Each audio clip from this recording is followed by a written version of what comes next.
Chapter 5 Footprints Without Feet by H. G. Wells.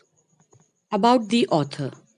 Herbert George Wells was an English novelist, journalist, sociologist, and historian.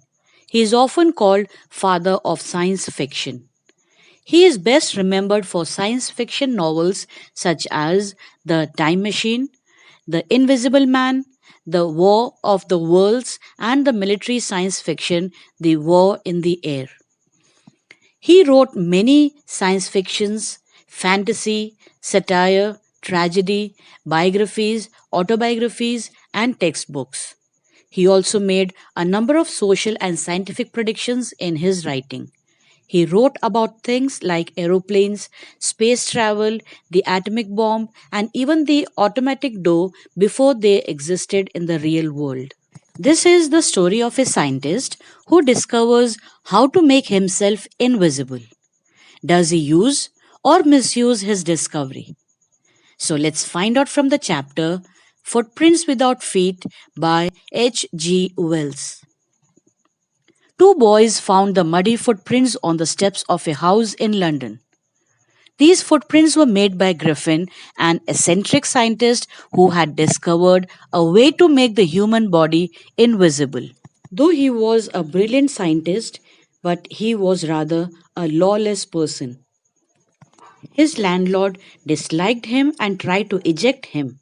In revenge, Griffin set fire to the house. To get away without being noticed, he had to remove his clothes.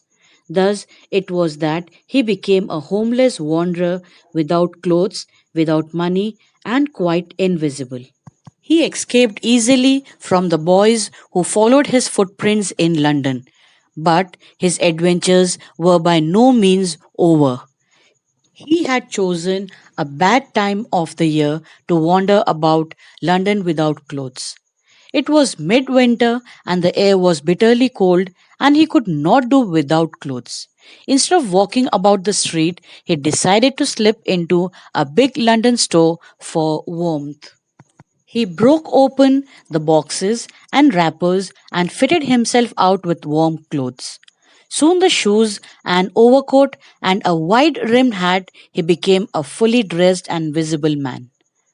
In the kitchen of the restaurant, he found cold meat and coffee, and he followed up the meal with the sweets and wine taken from the grocery store. Finally, he settled down to sleep on a pile of quilts. Had he managed to wake up in good time, all might have been well. As it was, he did not wake up until the assistants were already arriving next morning. When he saw a couple of them approaching, he panicked and began to run. They naturally gave chase, and in the end, he was able to escape only by quickly taking off his newly found clothes.